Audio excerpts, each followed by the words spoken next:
Hi, good day everyone. So now I am going to discuss about the Connecticut School. There are several authors, just like Cutting in 1982 and Chimero in 2009. Both have pointed to possible differences between the original formulations of J. Gibson or James J. Gibson and the claims of the Connecticut School. So mainly because of the strong version of specificity that the latter defended. And based on the information that I've gathered from the web, it's been said that the construction of the historical and philosophical development of ecological psychology requires the recognition of the position of the Connecticut School, both for its epistemological and ontological consistency, and as responsible for the academic settling of the discipline.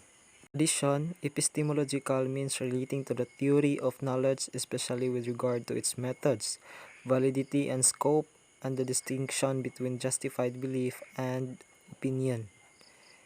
And the ontological means showing the relations between the concepts and categories in a subject area or domain. In year 1967, James J. Gibson recalled his work in his autobiography at the Psychology Unit of the United States Air Force during World War II. When in the recruitment process they were testing the candidates' aptitudes for piloting aircrafts and wrote the following.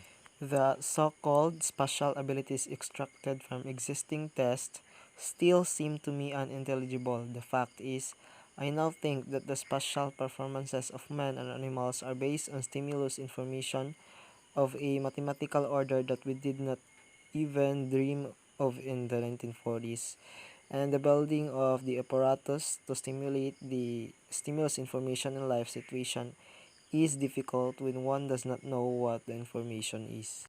This statement of James J. Gibson simply emphasized that the most important thing in life is to know the information. And these statements or the principles are being proposed by Torvey et al. In 1981 for knowing what the information is and how is it lawfully related to the affordances.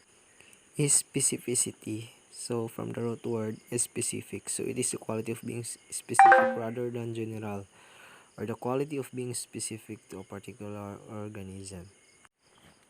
In year 1981, Torvey et al. Proposed a strong version of specificity.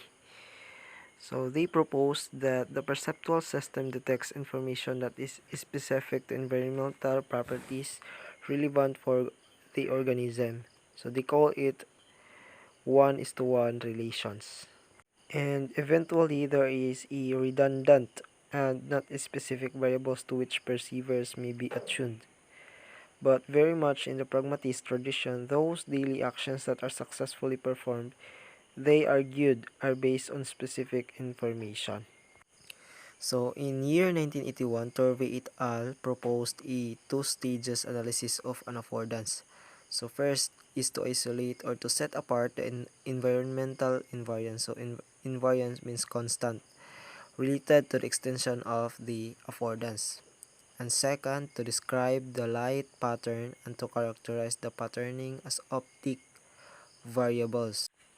And for Chimero in 2009, he characterized specificity as a symmetrical law in which the environment specifies information and information specifies affordances. So I know that all of you are familiar with the word symmetrical. So it is balance. So which leads to a 1:1 relation of these elements by specification or unique correspondence. Next is effectivities. So according to James J. Gibson, the center of the Connecticut School efforts in developing the concept of effectivity is to answer how behavior can be regular without being regulated. Or in other words, how does behavior can be built without being controlled or being told by others. In year 1978, Torvey et al. Published the two main problems that such a theory had to face. So first is the problem of degrees of freedom. And second, the context variability of motor control. So the problem of degree of freedom is by conceiving motor control as the central programming and execution of motor programs that specify its value or degree of freedom of all joints and muscles of the skeletal-muscular system.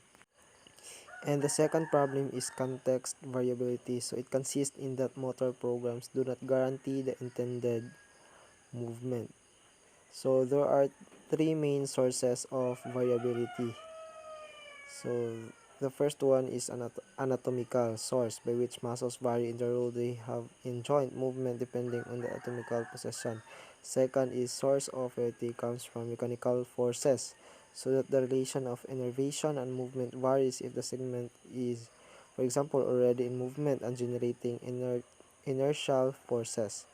And the third one is the result from the physiology of the innervation system, that is the modulation of the motor neurons varies so that the same activation consisting in coordinative structures and coalitions. So Torvey et al. Offered an alternative approach to face these problems by rejecting the idea of the control of individual variables.